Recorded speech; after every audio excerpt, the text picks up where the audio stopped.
Tapi persembahan dan perpuluhan itu adalah suatu kesempatan dan privilege untuk kita bisa berkata, Tuhan, hidupku milikmu. Dan dari mana kita tahu bahwa kehidupan kita milik Tuhan? Salah satunya adalah dari cara kita menggunakan keuangan kita. Jadi karena itu jemaat Tuhan, kami minta untuk disiplin dalam mengelola keuangan, juga mengutamakan Tuhan dalam keuangan. Itulah kenapa kita melakukan persembahan dan perpuluhan. Jadi saudara bisa langsung transfer ke bank account yang saudara lihat, atau kalau saudara prefer cash, saudara bisa masukkan langsung di kotak di belakang saudara ya. Nah, sebentar lagi kita akan masuk firman Tuhan, sebentar lagi recordingnya boleh dimulai. Tapi sebelum itu mulai, saya ada bilang sedikit dulu, kenapa hari ini IT tidak bersama dengan kita, karena seharusnya menurut kurikulum IT, khotbahnya bukan khotbah ini saudara ya. Tapi saya dengan sengaja memilih khotbah ini, yaitu khotbah Galatia juga tetap dari beberapa minggu yang lalu. Karena khotbah ini akan menunjukkan kepada saudara, dan saya berharap saudara bisa mengerti detak jantung kekristenan dan juga yang menjadi detak jantung saya sebagai hamba Tuhan. Oke, mari kita bangkit berdiri bersama-sama. Kita akan baca ayat kita hari ini bersama-sama. Tema judul khotbah saya hari ini adalah hidup sesuai dengan Injil. Mungkin saudara banyak bertanya kenapa Yosi itu selalu ngomongin Injil, apakah nggak ada topik lain? Hari ini saya akan memberikan saudara alasannya, karena teks ini akan berbicara khusus tentang masalah ini. Apa itu hidup sesuai dengan Injil dan mengapa Injil harus menjadi detak jantung dari gereja. Kita baca bersama-sama dari Galatia 2 ayat 1 sampai 21. Screen yang ini boleh dinyalain, Will atau Bang Riko lupa nyalain. Kita baca bersama-sama ya, 1, 2, 3. Tetapi waktu Kefas datang ke Antioquia, aku dengan terang-terangan menentangnya sebab ia salah.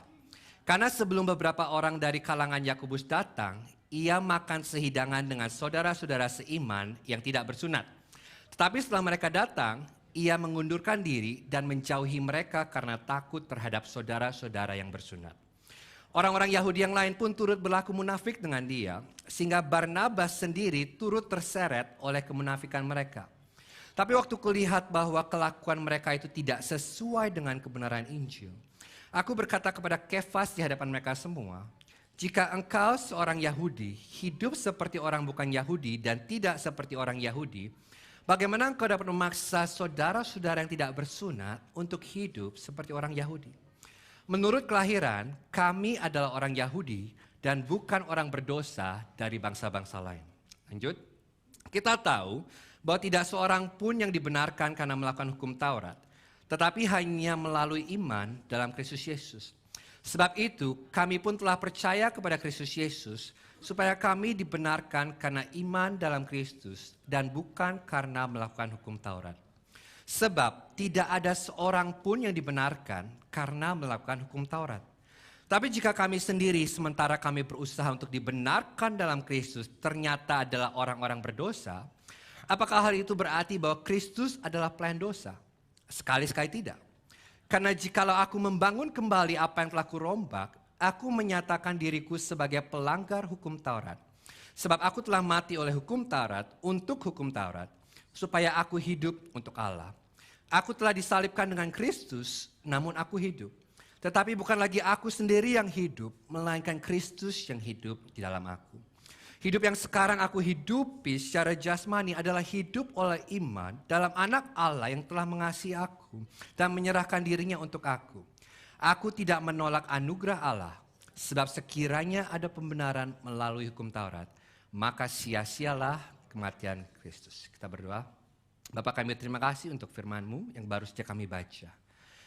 Terjemahkan firman ini, sehingga firman ini bukan hanya menjadi pengetahuan, tapi firman ini boleh membakar hati kami untuk mengerti keindahan-Mu Kristus dan mengapa Injil begitu indah. Roh Kudus, hanya Engkau yang bisa melakukan ini. Hamba-Mu hanya bisa berkata-kata, tapi hamba-Mu tidak bisa membuat perkataan firman-Mu menjadi kehidupan. Karena itu lakukanlah tengah-tengah kami. Lakukan hal yang supranatural ini kepada jemaat-Mu. Sehingga sewaktu kami keluar dari tempat ini, kami mengerti keindahan berita Injil. Dan mengapa hidup kami harus sesuai dengan Injil. Pakai perkataanku yang terbatas untuk mengungkapkan pribadi-Mu yang tidak terbatas. Dan jemaat Tuhan yang siap mendengarkan firman Tuhan. Sama-sama katakan, amin. Saudara boleh kembali. Jadi perikop kita hari ini itu adalah sebuah adegan yang mungkin paling menegangkan dan dramatis dalam perjanjian baru, saudara ya. Pernahkah Anda menyaksikan pertengkaran terjadi di gereja? Ada saudara yang pernah lihat? Saya pernah, saudara ya. Dan kita nggak berbicara gereja lain, kita berbicara gereja kita. Jadi beberapa tahun yang lalu, waktu saya masih remaja, long time ago, saya menyaksikan pertengkaran besar antara salah satu usher dan full time gereja. Ada barang-barang yang dilempar, kursi ditendang, kata-kata makian yang dilontarkan, saudara. Dan itu sangat menegangkan. Jadi di hadapan semua banyak pekerja lainnya. Tetapi pertengkaran itu mereda dengan cepat. Kenapa? Karena orang-orang yang terlibat dalam pertengkaran, quote and quote, orang-orang yang kurang penting. Tapi dalam perikop kita hari ini, kita menemukan dua rasul Kristus yang terkemuka, berhadapan langsung dalam konflik terbuka, yaitu siapa? Paulus dan Petrus. Dan Paulus dan Petrus ini mungkin adalah dua pilar terbesar dalam gereja mula-mula. Karena Paulus itu adalah rasul terkemuka bagi bangsa-bangsa bukan Yahudi, sedangkan Petrus itu adalah rasul terkemuka bagi bangsa Yahudi.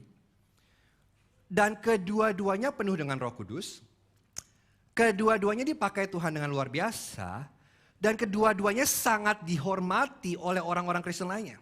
Jadi bayangkan gini, bayangkan jika Pastor Daniel Prayogo dan Pastor Ferdinand Haratua bertengkar di depan umum dan saudara menyaksikannya. Itu pasti sangat menegangkan, saudara ya. Dan itulah yang terjadi dalam perikop kita. Jadi pertanyaannya, kenapa sampai mereka bertengkar dan konflik besar seperti ini? Oke. Saya akan mencoba merangkumkan dulu apa yang terjadi di Galatia pasal 1 dan pasal 2 sebelumnya, saudara ya. Jadi di Galatia pasal 1 itu, Paulus itu sedang mencoba membela Injilnya dari guru-guru palsu yang mencoba memutarbalikan Injil. Kalau saudara masih ingat khotbah saya bulan yang lalu. Jadi guru-guru palsu itu tidak menentang Injil. Mereka berkata Injil itu baik. Jadi mereka percaya bahwa iman kepada Yesus itu ada suatu keharusan. Tetapi mereka berkata Injil saja tidak cukup. Mereka mengatakan bahwa untuk kita bisa diselamatkan, iya kita perlu iman kepada Yesus, tetapi kita juga perlu mentaati hukum Taurat dan kita perlu juga disunat. Dan Paulus mempermasalahkan ini karena ada sebuah prinsip yang prinsipal sekali, yang Paulus tidak setuju dengan guru-guru palsu itu. Pertanyaannya ini, apakah pekerjaan Yesus di kayu salib saja cukup untuk menyucikan kita dari segala dosa dan membuat kita berkenan di hadapan Allah? Paulus berkata, ya. Guru-guru palsu berkata, tidak. Jadi poin pertama permasalahan antara Paulus dan guru-guru palsu itu sebetulnya gini, urutan logis dari 3 langkah. Saya akan tunjukkan kepada saudara ya, dan mungkin saudara akan kaget. Jadi urutan logis guru-guru palsu itu seperti ini, saudara ya. Ini urutan yang salah. Mereka percaya gini, percaya, taat, selamat. Jadi langkah pertama kamu harus percaya kepada Tuhan sebagai Yesus sebagai Tuhan dan Juru Selamat. Kedua, kamu taat kepada firman Tuhan. Maka ketiga, hasilnya saudara taat. Saudara mengikuti? Itu urutannya guru palsu. Tetapi Paulus berkata tidak. Urutan logis Paulus berkata percaya, selamat, taat. Jadi Paulus berkata satu, kita percaya kepada Yesus sebagai Tuhan dan Juru Selamat. Kedua, ketika kita percaya kita selamat. Dan ketiga, karenanya kita taat kepada firman Allah. Saudara bisa lihat perbedaannya? Nah, saudara mungkin bertanya, apaan sih cuma masalah urutan doang? Oh tidak. Ini adalah masalah besar. Karena untuk memutarbalikkan urutan ini adalah untuk menjadikan kekristenan sama persis dengan agama lain di luar sana. Karena semua agama berkata gini, aku taat maka aku selamat. Benar? Kekristenan berkata aku diselamatkan karena itu aku taat. Jadi kalau kita harus taat terlebih dahulu sebelum kita selamat, kekristenan sudah menjadi sama persis dengan semua agama lain di dunia. Dan Paulus berjuang melawan ini. Dan kemudian lucunya kalau saudara baca ceritanya di awal pasal 2, Paulus itu pergi ke Yerusalem untuk berbicara tentang Injilnya. Dan Petrus menerima Paulus. Petrus berkata, Paulus itu mengajarkan Injil yang sama dengan para rasul di Yerusalem. Jadi mereka tidak menambahkan apapun pada Injil Paulus. Kebenaran Injil terpelihara. Tapi kemudian teks kita gantian sekarang Petrus yang pergi ke Antiokhia yaitu kandangnya Paulus. Dan kemudian Paulus bukannya menerima Petrus, Paulus malah menentang Petrus di depan umum. Kenapa? Karena Injil dipertaruhkan. Karena Petrus itu percaya kepada Injil tetapi tindakannya tidak sesuai dengan Injil. Dan pelanggaran Petrus ini melawan Injil dan Paulus tidak takut menghadapi Petrus dan menegur Petrus karena Paulus mengerti Injil tidak boleh dinegosiasi. Nah, kita lihat apa yang terjadi ya. Ada 3 poin, pelanggaran, teguran, dan kehidupan kekristenan. Kita lihat dulu pelanggarannya. Apa sih yang membuat Paulus itu marah sama Petrus? Dia 11-13. Tetapi waktu Kefas, yaitu Petrus, Kefas itu nama lainnya Petrus saudara ya. Tapi waktu Kefas datang ke Antiokhia, aku dengan terang-terangan menentangnya sebab ia salah. Karena sebelum beberapa orang dari kalangan Yakobus datang, ia makan sehidangan dengan saudara-saudara seiman yang tidak bersunat. Tetapi setelah mereka datang, ia mengundurkan diri dan menjauhi mereka karena takut terhadap saudara-saudara yang bersunat. Orang-orang Yahudi yang lain pun turut berlaku munafik dengan dia sehingga Barnabas sendiri turut terseret oleh kemunafikan mereka. Saya berikan Anda konteks yang terlebih dahulu ya. Jadi gereja Antiokhia itu ada gereja yang berkembang, gereja utama di zaman itu yang berada di luar Yerusalem. Jadi gereja ini terdiri dari sebagian besar orang-orang Kristen bukan Yahudi. Dan ini adalah tempat di mana umat Kristus pertama kali disebut orang Kristen, saudara ya. Dan waktu Petrus pertama tiba di Antiokhia, Petrus itu bersenang-senang dengan orang-orang Kristen bukan Yahudi. Jadi apa yang dia lakukan? Dia bergaul dengan mereka, dia pergi bersama mereka, dia makan bersama mereka, dia makan bacon, dia makan babi guling, dia makan babi panggang. Padahal orang Yahudi itu tidak seharusnya boleh makan bersama orang yang bukan Yahudi dan tidak boleh makan daging babi. Nah, apa yang terjadi? Karena Petrus sudah mengalami pengalaman yang mengubah hidupnya. Apa itu? Dia mencicipi bacon and there's no turning back. Bukan itu saudara ya. Tapi kalau saudara tahu ceritanya, saudara ingat ya. Jadi suatu hari Petrus itu mendapat penglihatan dari Tuhan dan dia dalam penglihatan itu dia melihat itu. Semua lemak babi, babi guling, babi panggang, semua daging yang tidak halal itu turun dari surga. Dan kemudian Tuhan berkata kepada Petrus, Petrus makan. Nikmati babi guling surgawi ini. Dan saudara tahu apa yang Petrus katakan? Petrus berkata, Tuhan aku bisa melihat daging babi ini turun dari surga. Aku bisa cium baunya harum sekali. Ini berbeda dengan makanan-makanan kosyerku. Tetapi Tuhan, aku tidak akan makan. Karena seumur hidup, aku tidak pernah memakan apa yang tidak bersih dan aku tidak mau mulai sekarang. Dan Tuhan menjawab, Petrus, janganlah kamu menyebut sesuatu haram apa yang telah kujadikan halal. Saudara ingat cerita itu ya? Dan saudara bukan berasumsi kalau gitu, kalau saya jadi Petrus saya langsung habisin semua itu daging babi. Ternyata tidak. Sampai 3 kali penglihatan ini terjadi dan Petrus masih belum mau makan. Nah saudara bisa lihat betapa kuatnya tradisi Yahudi mengikat Petrus. Tetapi penglihatan itu diberikan Tuhan kepada Petrus untuk mempersiapkan dia apa yang terjadi berikutnya. Karena kemudian Allah menyuruh Petrus pergi ke rumah Cornelius, orang bukan Yahudi, yang dianggap najis. Dan ketika Petrus sampai ke rumah Cornelius, Petrus tidak berkata gini, Cornelius kalau kamu mau selamat ini harus kamu lakukan. Pertama kamu harus disunat, kedua kamu harus berhenti makan babi, dan ketiga kamu harus taat sama hukum Taurat. Tidak. Petrus hanya memberitakan Injil dan Roh Kudus turun ke atas Cornelius dan seisi rumahnya. Jadi sama seperti Allah memberikan Roh Kudus kepada orang Yahudi, Allah juga memberikan Roh Kudus kepada orang bukan Yahudi. Yang berarti sekarang bahwa orang bukan Yahudi dapat diselamatkan tanpa harus menjadi orang Yahudi. Dan sejak hari itu Petrus mengerti bahwa Tuhan itu menyambut orang bukan Yahudi dan orang Yahudi. Dan orang Yahudi bebas dari hukum kebersihan dan hukum sipil. Makanya waktu Petrus tiba di Antiokhia dan ketemu dengan orang-orang bukan Yahudi, dia senang, bergaul, dia makan bersama. Tapi kemudian beberapa orang datang dari Yerusalem, dari kelompok Yakobus ke Antiokhia. Dan tiba-tiba Petrus berubah saudara. Dan orang-orang ini adalah bagian dari sekelompok yang disebut kelompok orang bersunat yang mempercayai Injil palsu. Bahwa untuk kita harus diselamatkan, kita harus disunat dan menjadi orang Yahudi. Dan ketika orang-orang ini melihat Petrus makan bersama dengan orang bukan Yahudi, mereka mempertanyakan Petrus. Kenapa? Karena makan bersama pada zaman itu bukan sekedar makan. Makan bersama itu adalah simbol persahabatan dan penerimaan. Maka kalau saudara ingat, kenapa orang Farisi selalu menjelekkan Yesus? Kenapa? Karena Yesus selalu makan dengan orang berdosa dan pemungut cukai, benar ya? Dan itu yang menjadi pertanyaan, kenapa Yesus makan dengan orang-orang berdosa ini? Jadi ketika orang-orang dari Yerusalem ini datang dan melihat Petrus makan bersama orang-orang bukan Yahudi, mereka bertanya, Petrus, apa yang kamu lakukan? Kamu orang Yahudi, kamu tidak seharusnya makan bersama mereka. Apa itu di piringmu? Bacon? Berani sekali kamu makan bacon. Dan kemudian Petrus langsung merubah kebiasaan makannya. Ia mulai memisahkan diri dari orang-orang bukan Yahudi.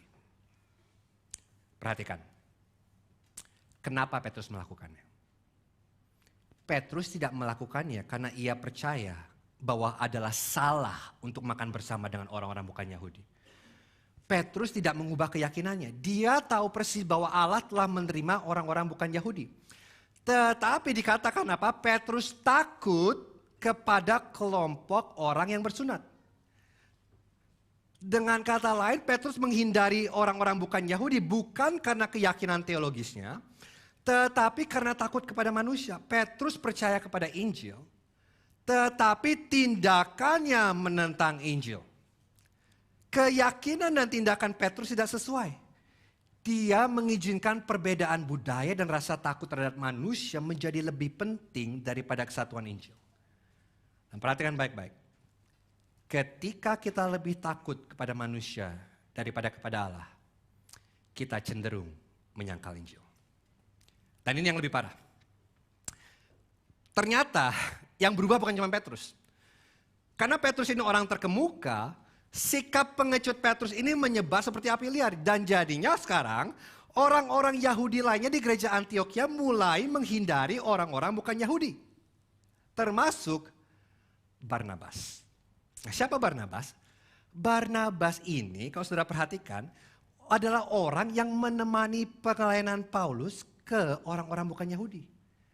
Ini Barnabas yang sama yang berjuang untuk mempertahankan kebenaran Injil bersama Paulus. Tetapi Barnabas pun terseret oleh kemunafikan orang-orang itu. Dan hanyalah masalah waktu sebelum semua orang Kristen Yahudi di Antiokhia menghindari orang-orang Kristen bukan Yahudi. Nah bayangkan ya. Bayangkan kalau Anda adalah orang Kristen bukan Yahudi di Antiokhia. Pete dan Barney tiba-tiba menolak makan bersama Anda. Dan begitu juga dengan orang-orang Yahudi lainnya. Kayak saudara ketemu Peter, Peter ayo kita makan bareng. Ah sorry aku gak bisa. Barney ayo kita makan babi guling. Apa itu babi guling? Saya gak pernah dengar kata itu. Kenapa? Karena sekarang mereka berubah, mereka takut. Saudara kalau saudara jadi orang Kristen bukan Yahudi di Antiokhia, saudara tahu apa implikasinya? Implikasinya begini. Bahwa orang-orang bukan Yahudi adalah Kristen kelas 2. Kecuali mereka mau disunat dan menjadi orang Yahudi. Implikasinya adalah mereka tidak akan diterima di hadapan Allah sepenuhnya sampai mereka disunat. Dan tentu saja Petrus tidak percaya ini. Petrus percaya bahwa keselamatan datang dari iman, bukan dari menjadi orang Yahudi. Tetapi tindakan Petrus bertolak belakang dan berbicara lebih keras daripada kepercayaannya. Sampai saya sampai sini, ini konteksnya. Dan biarlah ini jadi peringatan bagi kita semua. Kalau Petrus dan Barnabas bisa menyimpang dari Injil, apalagi kita. Meskipun Petrus mengerti Injil, jadi masih ada bagian dari dirinya, masih ada suatu bagian kecil dalam hatinya yang berpikir bahwa orang Kristen itu hanya benar-benar berkenan di hadapan Allah kalau mereka menjadi orang Yahudi. Dan ini nama bahasa teologinya adalah legalisme. Oke, apa itu legalisme? Saya jelaskan. Legalisme adalah mencari sesuatu selain Yesus untuk penerimaan di hadapan Allah. Dan legalisme selalu menciptakan perpecahan di mana seharusnya. Tidak ada. Saudara menyadari enggak? Ada sesuatu tentang hati kita yang sangat mudah untuk menonjolkan keunikan kita. Menonjolkan yang berbeda tentang kita. Untuk berkata kepada diri kita bahwa aku lebih baik daripada orang lain. Sudah tahu apa itu? Legalisme. Dan orang Kristen sangat ahli dalam hal ini. Ada banyak sekali contoh legalisme yang terjadi di gereja. Banyak saudara saya bisa berikan. Cuman saya nyinggung satu saja ya. Jadi buat saudara punya gambaran aja. Satu contoh yang saya akan berikan. Ada banyak dari kita yang berkata, karena latar belakangku bersih, karena latar belakang keluargaku baik, maka aku lebih baik dari mereka yang latar belakang keluarganya buruk. Tentu saudara nggak ngomong seperti itu ya. Tetapi karena saudara bersih, maksud saya bersih itu gini, di keluarga Anda nggak ada yang menikah, nggak ada yang hamil di luar pernikahan, tidak ada yang bercerai, tidak ada yang seperti itu saudara. Maka dari itu waktu saudara melihat keluarga yang hancur, saudara berkata, keluargaku bersih. Mereka enggak. Dan salah satu buahnya adalah begini, saya melihat banyak sekali terjadi. Di mana orang tua melarang anaknya berpacaran dengan orang yang dari keluarga berantakan. Meskipun anaknya itu sudah menjadi orang percaya dan percaya kepada Kristus. Jadi dengan kata lain apa yang kita lakukan, sebetulnya kita sedang berkata, kalau aku menjadi satu dengan mereka, kalau aku berhubungan baik dengan mereka, reputasi keluargaku akan rusak. Saudara tahu apa itu namanya? Legalisme. Anda lihat apa yang terjadi, ini hanya satu saudara, ada banyak contoh lainnya. Jadi apa yang kita lakukan? Sebenarnya ini yang kita lakukan. Kita sedang menambahkan sesuatu kepada Injil. Injil mengatakan Kristus cukup. Legalisme berkata enggak. Agar Allah dapat menerima kamu, kamu harus percaya Injil. Ditambah latar belakang keluarga yang baik. Ditambah berbahasa roh. Ditambah kamu harus dari gereja karismatik. Ditambah edukasi yang baik. Ditambah pekerjaan yang mapan. Nah, saudara lihat apa yang terjadi? Begitu kita membuat perbedaan di mana Allah tidak membuat perbedaan, jika kita menambahkan kualifikasi yang tidak dituntut Allah, kita sudah menyangkal Injil. Karena kita sudah jatuh dalam perangkap legalisme. Jadi Greer mengatakan dengan indah, saudara. Dia berkata gini, di dalam Kristus tidak ada orang baik atau orang jahat, pemenang atau pecundang, orang yang berhasil atau orang yang tidak berhasil. Yang ada hanyalah pemberontak yang jahat, mati dan sakit karena dosa, tanpa Allah dan tanpa pengharapan di dunia ini, yang diselamatkan Allah melalui tindakan kasih karunia. Itu siapa kita? Kita tidak memiliki alasan apapun untuk berpikir kita lebih baik dari orang lain. Jadi jangan sampai kita jatuh ke dalam perangkap legalisme. Ini baru pembukaan khotbah saya, saudara ya. Dan kita lihat, kenapa kalau gitu sekarang jadi permasalahan yang besar. Kenapa jadi keributan yang besar antara Petrus dan Paulus. Kita lihat teguran Paulus kepada Petrus. Lihat 14-16. Tetapi waktu kulihat bahwa kelakuan mereka itu tidak sesuai dengan kebenaran Injil, aku berkata kepada Kefas, yaitu Petrus, di hadapan mereka semua, jika engkau seorang Yahudi hidup seperti orang bukan Yahudi dan tidak seperti orang Yahudi, bagaimana engkau dapat memaksa saudara-saudara yang tidak bersunat untuk hidup seperti orang Yahudi? Menurut kelahiran, kami adalah orang Yahudi dan bukan orang berdosa dari bangsa-bangsa lain. Kita tahu bahwa tidak seorang pun yang dibenarkan karena melakukan hukum Taurat, tetapi hanya melalui iman dalam Kristus Yesus.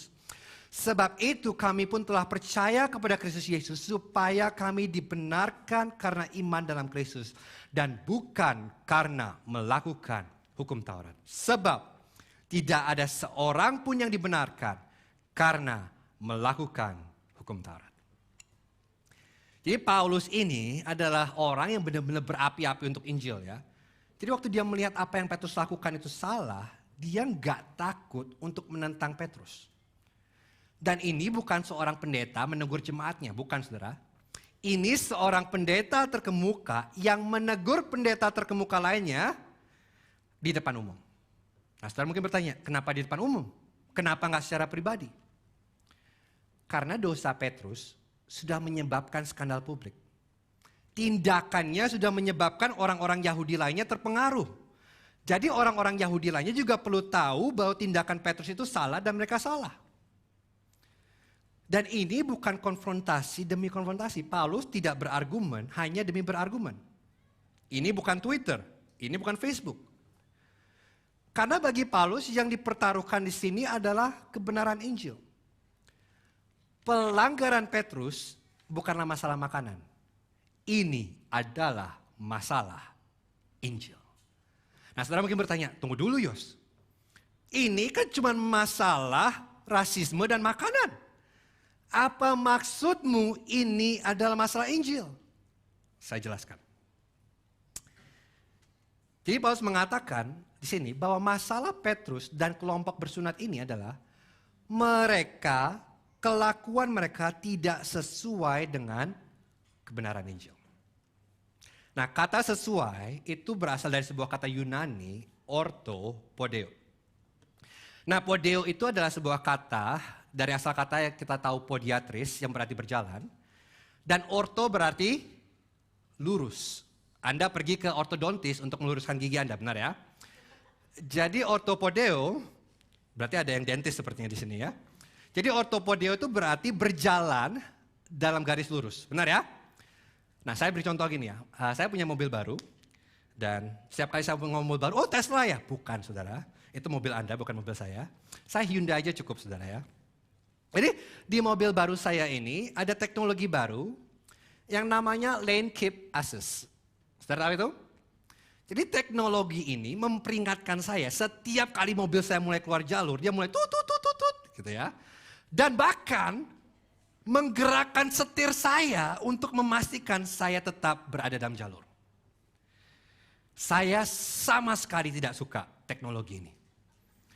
Tiap kali terjadi saya langsung kayak, kenapa mobilku memberitahu aku apa yang harus aku lakukan? Kenapa mobilku mencoba mengontrol aku? Sudah ada terlalu banyak orang yang mencoba memberitahu aku apa yang harus aku lakukan. Aku gak butuh satu lagi. Ini mobilku, aku bosmu, aku tuanmu, kamu tidak berhak memberitahu aku apa yang harus aku lakukan. Ya, jadi tiap kali terjadi saya mulai nyadar, waduh berhala kontrol saya ini.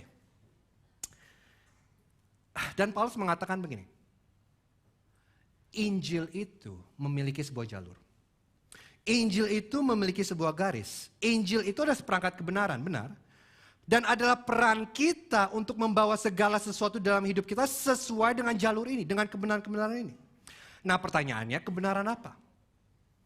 Dan Paulus menjelaskan di ayat 15 dan 16 bahwa dia berkata gini, semua orang, baik orang Yahudi maupun orang bukan Yahudi adalah orang berdosa di mata Allah. Tidak ada satupun orang baik di mata Allah. Yang satu tidak lebih dari yang lain.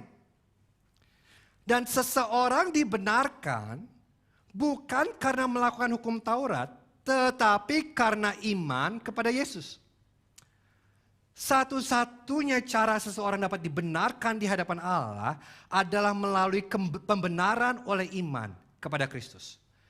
Ketaatan kepada hukum Taurat tidak membenarkan siapapun.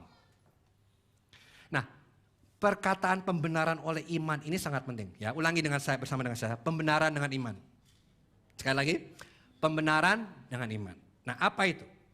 Saudara harus memahaminya dengan benar, karena ini detak jantung kekristenan. Ini yang membedakan kekristenan dari semua agama lainnya. Apa itu dibenarkan oleh karena iman? Dibenarkan itu berarti kita diterima di hadapan Allah. Dan pembenaran itu adalah kebalikan dari penghukuman. Pembenaran berarti bahwa sekarang di dalam Kristus, meskipun sebenarnya kita ini adalah orang berdosa, kita tidak berada di bawah penghukuman. Allah menerima kita terlepas dari dosa-dosa kita dan kita diterima oleh Allah. Perhatikan, kita diterima oleh Allah bukan karena kita menjadi benar. Kita menjadi benar karena kita diterima oleh Allah. Dan untuk membenarkan sesuatu itu bukan untuk mengubah sesuatu, saudara. Tetapi mengubah pandangan kita terhadap sesuatu. Ketika kita membenarkan sesuatu, kita tidak mengubahnya. Kita mengubah cara pandang kita terhadap hal tersebut. Oke, saya berikan satu contoh. Katakan ada orang pertama kali datang ke gereja ya, jemaat baru. Dan setelah kebaktian, karena saya pendetanya, saya datang dan berbicara dengan orang itu. Dan tiba-tiba saya memukul orang itu di muka, puak, dan dia pingsan. Wah, saya kuat banget ceritanya saudara ya. Dan Anda segera mengerumuni orang itu untuk melihat apakah dia baik-baik saja. Dan Om Joe yang melihat sebagian dari kejadian itu, Om Joe mencekram kerah baju saya dan berkata, "Apa yang kamu lakukan, Yos? Kenapa kamu memukul orang yang baru saja datang ke gereja? Kamu tidak layak menjadi pendeta di gereja ini. Keluar kamu," gitu. Saudara juga, "Keluar Yosi," gitu kan. Saya mau diusir dari gereja. Dan saya berkata, "Coba kamu cek saku orang itu." Dan Ko Andra melihat ke dalam saku pria itu dan ternyata ada sebuah pisau. Dan tangan pria yang pingsan ini sedang memegang pisau tersebut. Dan saya berkata, "Iya, aku memukul wajahnya, tetapi dia hendak menusuk seseorang di dalam gereja." Apa yang saya lakukan? Saya membenarkan tindakan saya. Saya tidak mengubah tindakan saya tetap memukul orang itu. Saudara melihatnya, saudara jadi saksi, benar? Tetapi yang saya lakukan adalah merubah pandangan terhadap tindakan saya. Kalau sebelumnya tindakan saya dipandang buruk, sekarang tindakan saya dipandang baik dan mulia. Anda lihat apa yang terjadi? Untuk membenarkan sesuatu tidak berarti mengubah tindakan, tidak. Tetapi bagaimana tindakan itu dinilai. Bagaimana tindakan itu dipandang. Dan mari saya beritahu, ini segalanya dalam kekristenan. Karena menjadi orang Kristen berarti menjadi orang yang dibenarkan. Kalau Anda bertanya kepada orang-orang pada umumnya, apa artinya menjadi orang Kristen? Banyak orang di gereja akan berkata, "Oke, itu berarti aku harus menjadi orang yang sangat baik. Aku harus hidup untuk Tuhan dan membuat diriku layak di hadapan Tuhan." Tapi bukan itu artinya menjadi orang Kristen. Menjadi seorang Kristen bukan berarti menjadi baik. Menjadi baik adalah hasil dari menjadi orang Kristen. Bukan esensi menjadi orang Kristen.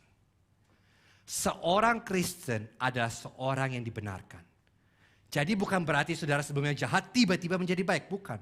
Itu berarti waktu saudara dibenarkan, saudara tidak lagi dipandang dengan cara yang sama. Berarti dosa-dosa kita sekarang tidak dapat menghukum kita. Kita diterima dan dibenarkan di hadapan Allah karena ada perubahan pandangan. Dan Paulus berkata, perubahan pandangan ini kita dibenarkan. Bukan karena kita taat pada hukum Taurat. Tetapi karena kita menaruh iman kita kepada Kristus. Begitu kita menaruh iman kita kepada Kristus, pandangan Allah terhadap kita berubah.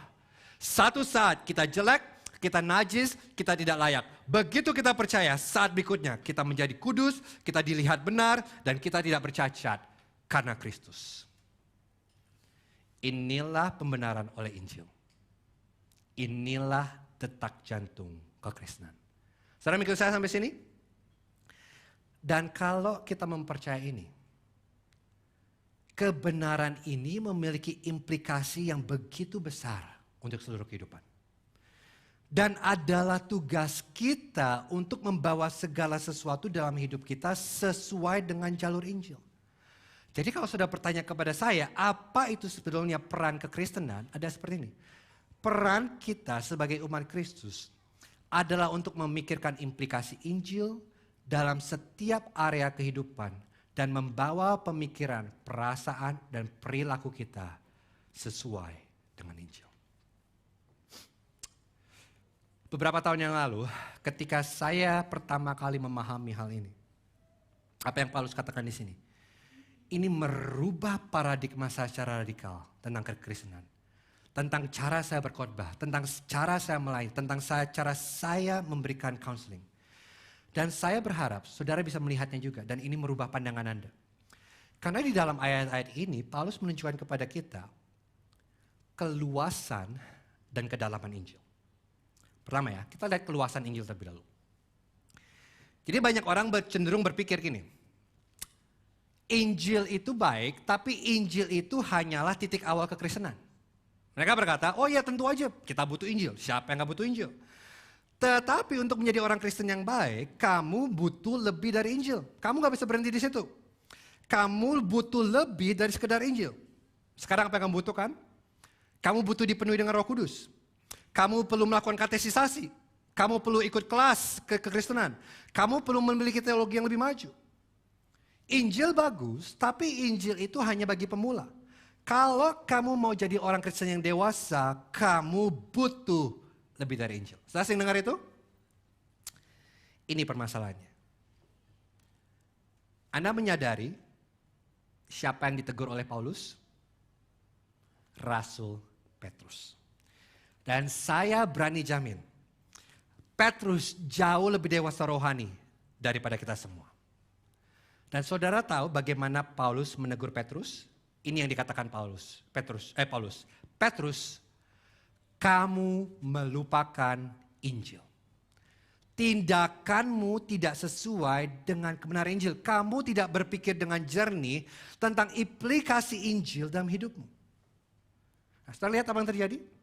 Jadi waktu Paulus menegur Petrus, dia membawa Petrus kembali kepada Injil. Dan ini yang dikatakan Timothy Keller, sangat indah. Kita tidak pernah melampaui Injil dalam kehidupan Kristen kita menuju sesuatu yang lebih maju. Injil bukanlah anak tangga pertama dalam tangga kebenaran, melainkan seperti poros dalam roda kebenaran. Injil bukan hanya A, B, C dalam kekristenan, tetapi Injil adalah A sampai Z dari kekristenan.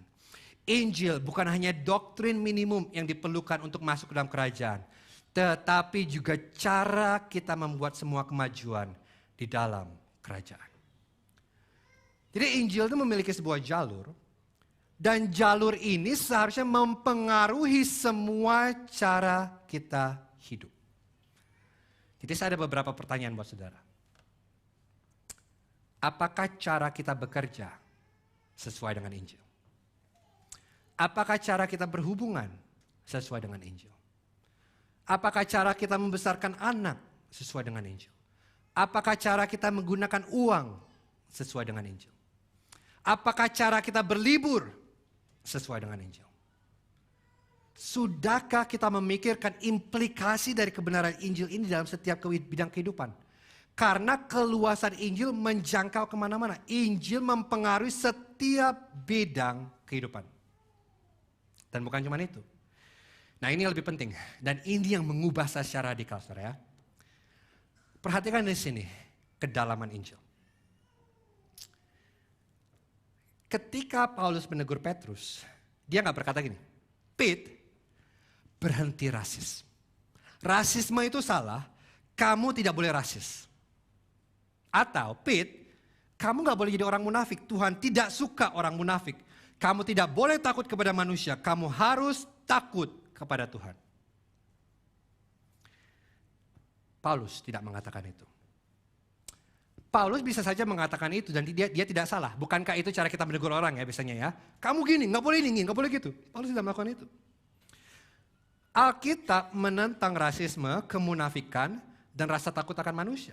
Jadi kalau Paulus berkata nggak boleh rasis, itu normal, itu bisa kita terima, itu benar. Tetapi sebaliknya Paulus berkata begini, Pete, kamu sudah melupakan Injil. Kelakuanmu tidak sesuai dengan Injil. Pete, tidakkah kamu ingat bagaimana kamu dibenarkan oleh Allah? Kamu dibenarkan bukan karena kamu taat kepada hukum Taurat. Kamu dibenarkan karena imanmu kepada Kristus. Dan orang-orang bukan Yahudi pun dibenarkan dengan cara yang sama. Dan kalau Allah membenarkan orang Yahudi dengan orang bukan Yahudi dengan cara yang sama, Pete, mengapa kamu tidak mau bergaul dengan orang Yahudi? Kecuali mereka disunat. Kamu rasis karena kamu lupa kamu telah diselamatkan oleh kasih karunia. Jadi yang Paulus lakukan di sini, Paulus bukan hanya mengincar perubahan perilaku Petrus. Paulus sedang berbicara kepada hati Petrus. Ia berkata pada Petrus, kamu tahu Injil, tapi Injil tidak mempengaruhi hatimu. Itulah sebabnya kamu rasis. Jadi rasisme, saudara, bukan hanya masalah dosa, tetapi ternyata rasisme lebih dalam lagi adalah masalah Injil. Saudara, apa bedanya, Yos? Beda sekali. Karena kalau kita melihat rasisme hanyalah masalah permukaan, kita tidak akan mengerti akar permasalahan. Saya beri contoh. Jadi kita tuh bisa mendatangi orang rasis dan berkata, "Hei, kamu rasis, berhenti rasis, itu dosa." Kita mempermalukan mereka. Tapi kita tidak berurusan dengan kenapa mereka rasis. Tapi kalau kita berkata, ini alasan kenapa kamu rasis. Kamu sedang mencoba menambahkan sesuatu selain Yesus untuk membuat dirimu merasa lebih berharga. Kamu meninggikan rasmu, budayamu, dan kamu berpikir karenanya kamu lebih baik dari orang lain.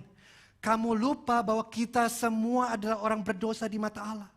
Dan tidak ada dari kita pun, satu pun dari kita yang layak menerima apapun kecuali penghukuman dari Allah. Kita semua memberontak terhadap Allah. Dan Injil menempatkan kita pada posisi yang sama, orang berdosa. Tetapi kemudian Allah menyelamatkan kita karena kasih karunia-Nya semata-mata. Dan hari ini Yesus adalah kebenaran kita. Dia identitas kita dan kita berharga. Bukan karena kita beda baik, kita berharga karena kita ditemukan di dalam Yesus. Itu siapa kita. Alasan mengapa kamu rasis adalah karena kamu melupakan Injil. Tindakanmu tidak sesuai dengan Injil. Saudara bisa melihat perbedaannya? Karena sekarang kita berurusan dengan akar permasalahan. Saya berikan satu contoh lain yang lebih sehari-hari. Katakanlah Anda bergumul dengan dosa pornografi.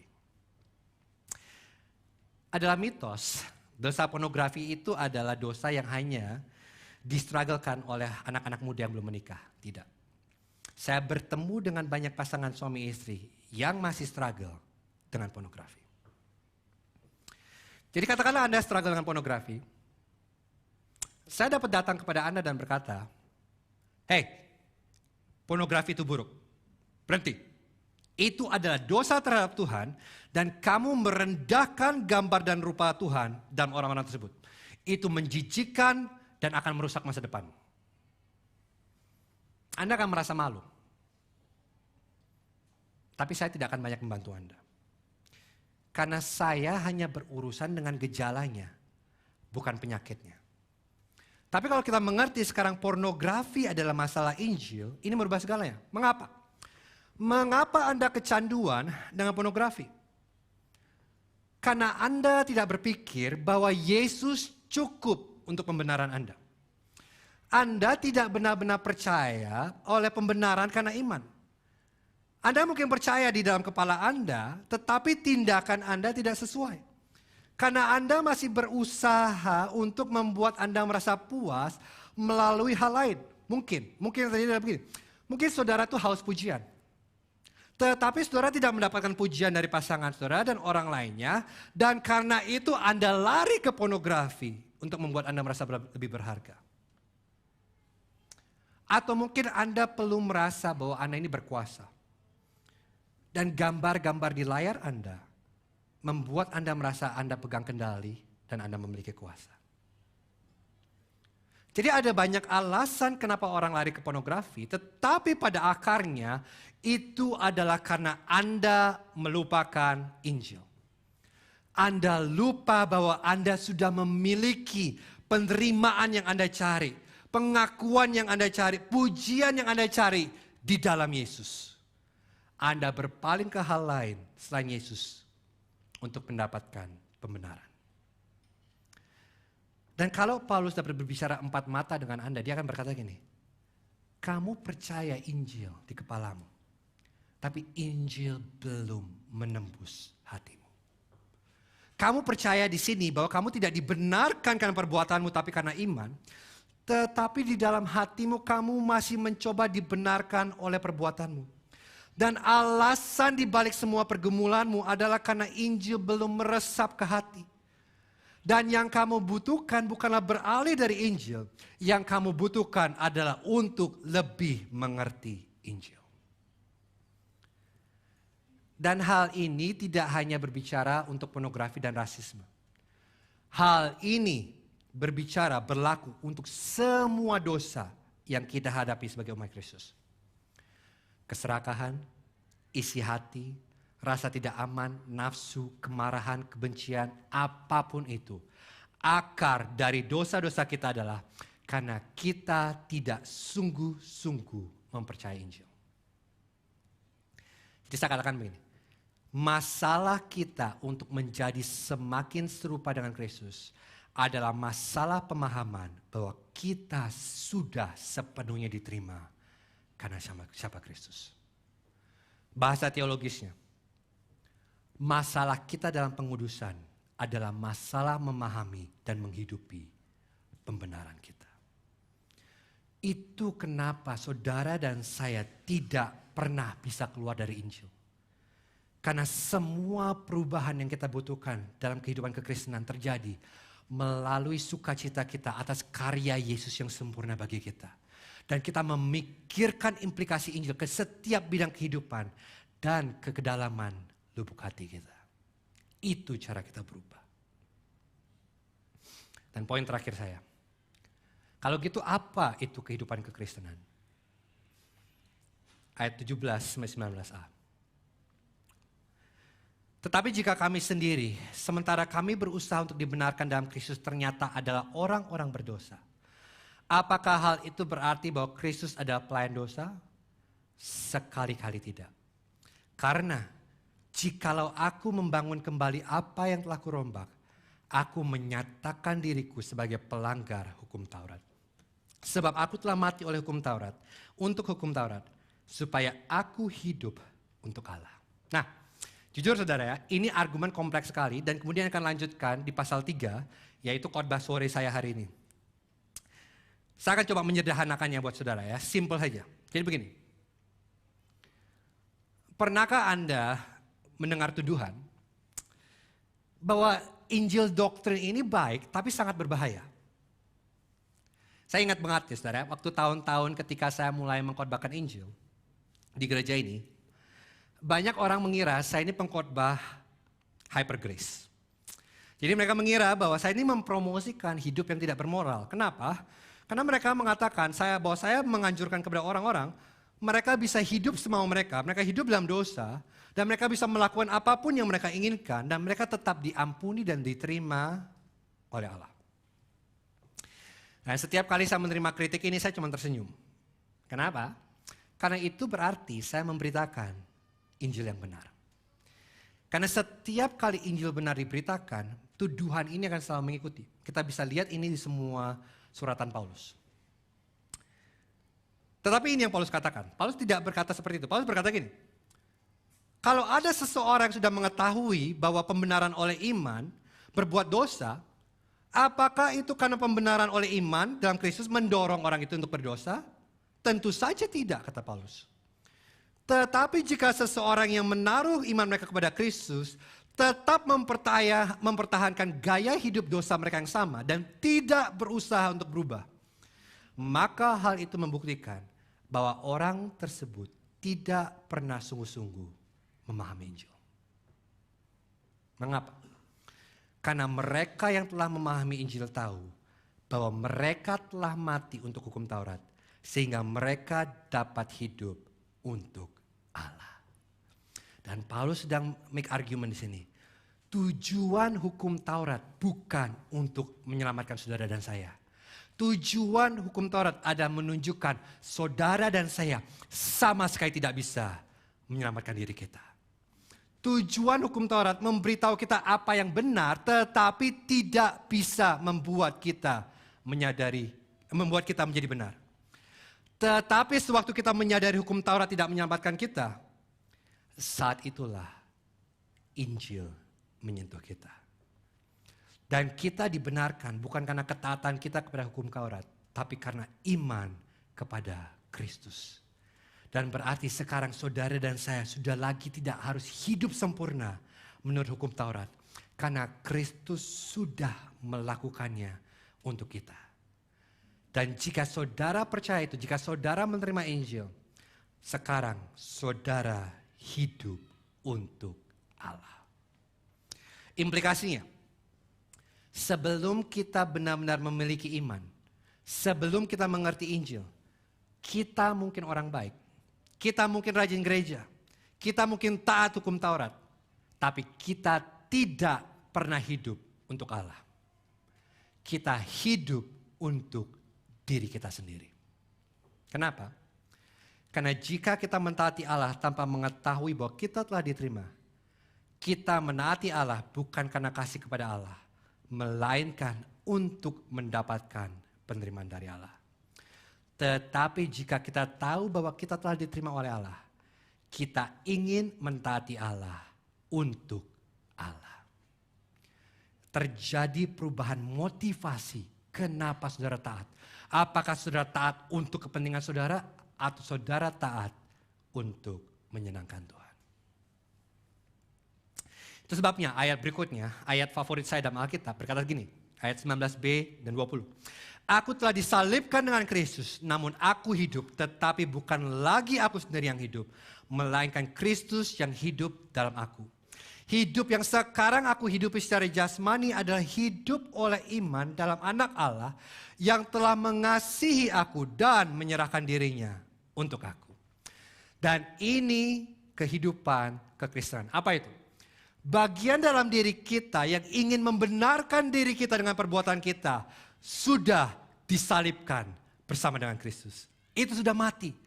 Yang berarti sekarang saudara dan saya bebas dari penghukuman dosa.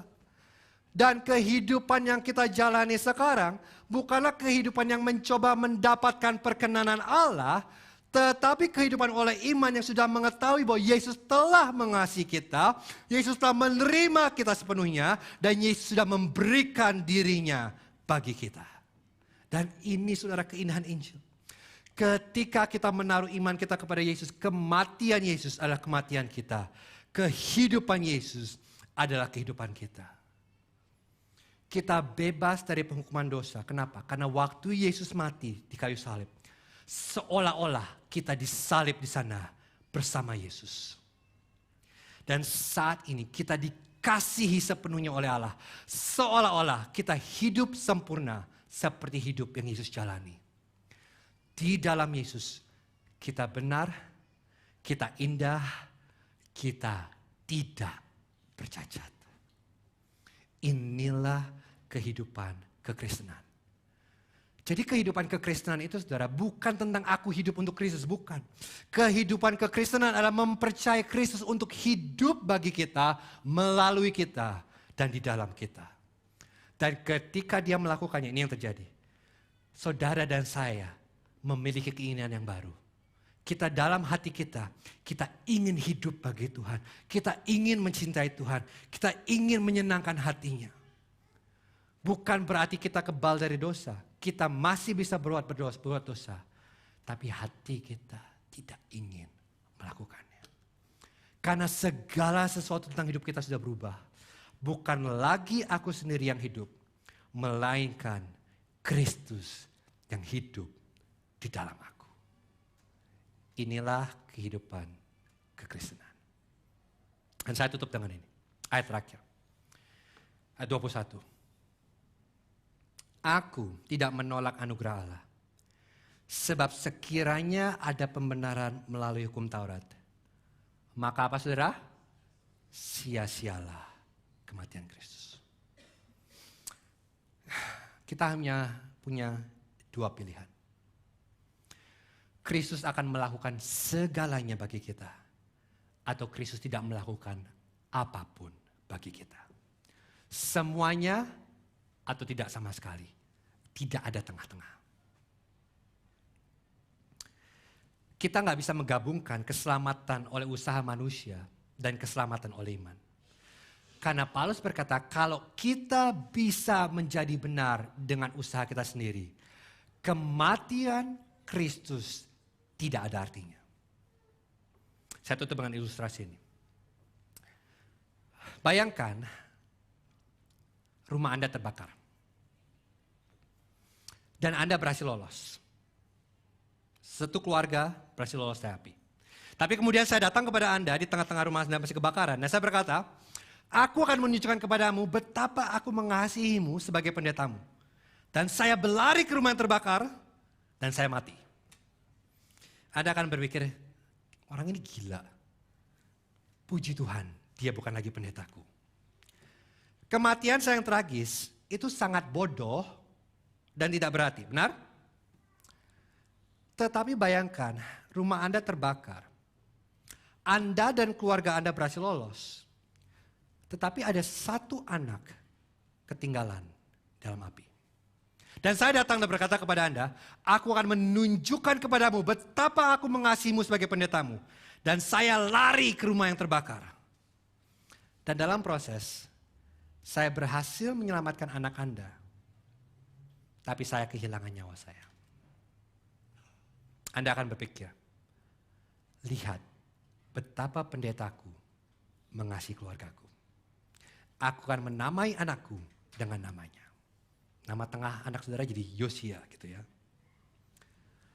Dapatkah Anda melihat apa yang terjadi? Kalau kita dapat menyelamatkan diri kita sendiri, kematian Kristus tidak ada artinya. Sia-sia. Yesus hanyalah orang gila yang berlari ke dalam api untuk bunuh diri. Tetapi kalau kita menyadari bahwa tidak ada yang bisa kita lakukan untuk menyelamatkan diri kita, kematian Kristus tidak ternilai harganya. Itu segalanya bagi kita. Dan kita akan menghabiskan seluruh sisa hidup kita untuk memuji Dia dan membawa semua kehidupan kita sesuai dengan Injil. Inilah mengapa kita tidak pernah bisa meninggalkan Injil. Mari kita berdoa.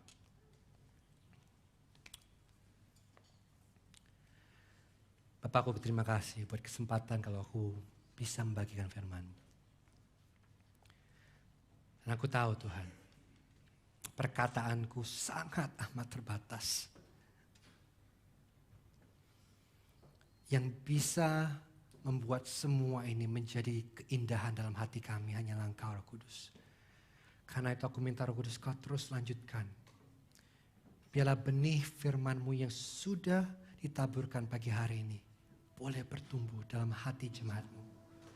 Sehingga kami bukan hanya tahu Injil, tapi hati kami bisa melihat keindahannya.